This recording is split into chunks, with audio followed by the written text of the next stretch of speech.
Nova Logic.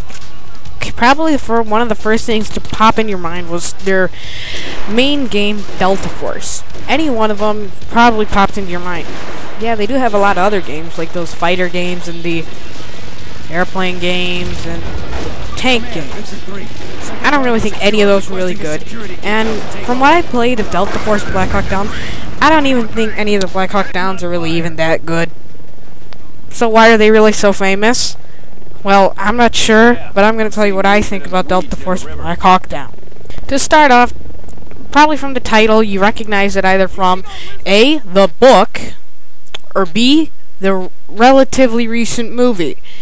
Yeah, the movie was actually pretty good, and I read the book, and the book is definitely worth reading, so you should check either of those out. But you really might want to skip the game. To start off, the AI of the Allies is not exactly the best. They don't get lost when following you, but they really aren't the best at doing things. They really can't even hit the broadside of a barn from the inside.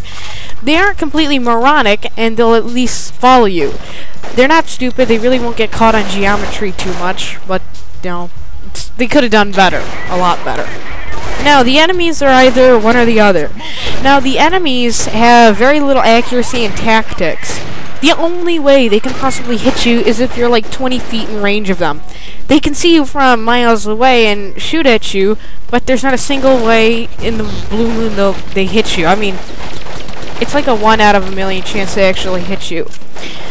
But if you're up close in urban environments, they're absolutely ruthless. They will be overwhelming numbers of them. They are maybe like 30 dozen of enemies just barreling toward you, and you're stuck with your moronic AI opponent to fight against them. Alright, so the AI isn't exactly the best, but what about the graphics? Now, if you played the original Delta Force, you can appreciate these new graphics, but I've seen Extreme, and like Extreme is any better than this. But these graphics aren't exactly the newest, but they are a nice upgrade in the Delta Force series. The weapons in the first-person mode look relatively okay, but they look absolutely atrocious when your teammates are holding them. By the way, all the teammates either hold an M16 or an M4 carbine, and all the enemies either hold an AK-47 or an RPG. Come on, creators, a little variation here. Now, the characters have a relatively good amount of detail, nothing like Half-Life, although their textures look a little bit mishmashed. And they vary, but not enough. You'll see they looked cloned an enormous amount, but at least they vary somewhat. And they die and animate very unusually. They seem to die in very awkward manners. I mean, they spin around as if they're pretending they're a ballerina. It's not really the best. They animate really awkwardly, they run in very unusual ways, and they look like they're skipping or flying through the air. Now, the environments are a half-and-half story. Now, when you're in large open areas, like in the desert, or in either like a fieldish or hilly area, it looks very bland, and it just doesn't seem to have a lot of details. Besides changing trees and foliage a lot, it looks pretty much exactly the same.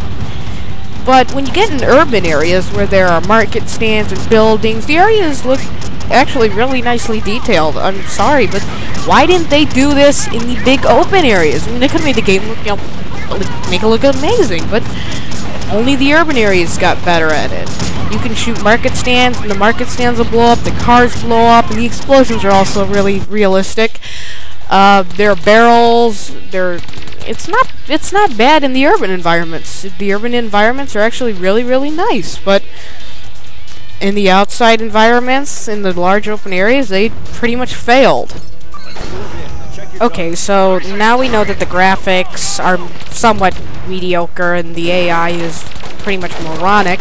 And what about the sound? If we have no sound, the game is pretty much pointless. It's like watching a 1930s movies. I don't know how those movies managed to be funny, but some of the weapons have a very power-punch sounds, like the M16 or the M4 carbine or any explosion, although some of them, like a sniper rifle, which is supposed to be like a dead blow, sounds unbelievably weak.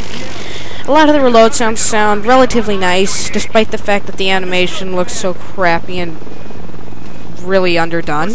And there are really no echoes in the game. If you play a game like America's Army and you fire like in a rifle or something, you'll hear an echo and just ambient sounds that add to the weapons, which adds a nice touch of realism.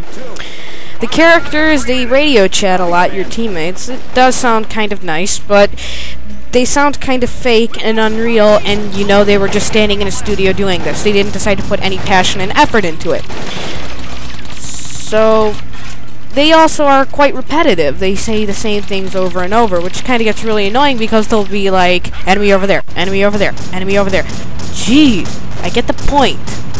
They just don't really stop. It ends up being really annoying, and I'm sorry, but you could have done a lot better, guys. Now, for the most part, the ambient sounds, such as the vehicles and the civilians in the background, are pretty good. The ricochets of bullets and long-range sniper shots sound very dull, like I said. The ambient sounds aren't the best. Once again, pretty much everything in this game is mediocre at this point. I'm gonna have to use the word mediocre again for the multiplayer, because it's not the best, but it's not exactly the worst either. But, I mean, there are quite a few game modes, like Team Deathmatch, Headquarters, a strange variant of Capture the Flag, I'll say. Pretty basic stuff, and there's quite a few of them. The CTF is really weird, which they scatter 15 to 20 flags around a map, and you have to pick them up and bring them back to a capture area. Both teams have the same capture area, but it's really stupid because there's usually somebody there ready to blow you away to make you come up. I find that really cheap. Now, the game's balancing is actually pretty fair because all the teams get the same weapons. You can only pick each one from a menu, but it's really stupid because of the game's graphical glitches, which allows teams to do things that are really stupid, like shoot you through buildings. I mean, come on! Otherwise, the game is pretty fair. There are weapon stations where you can change your weapon loadout, what type of weapons, pretty basic stuff. The arsenal in the game consists of M16s, MP5s, M249s, M40s, M24s, Barretts, and then Colt 45s. Okay, pretty basic arsenal, I should say.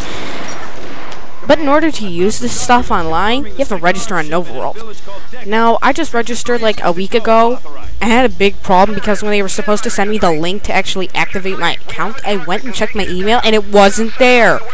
So I resent it like 10 times, and it wouldn't ever come.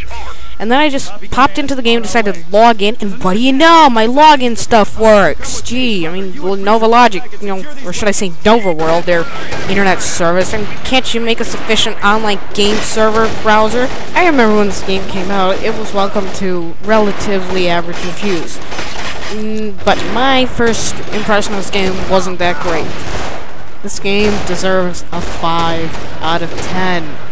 I would rather play Wolfenstein. I wasn't even impressed with that game. Gee. Sorry, Delta Force. You failed me. Mission over.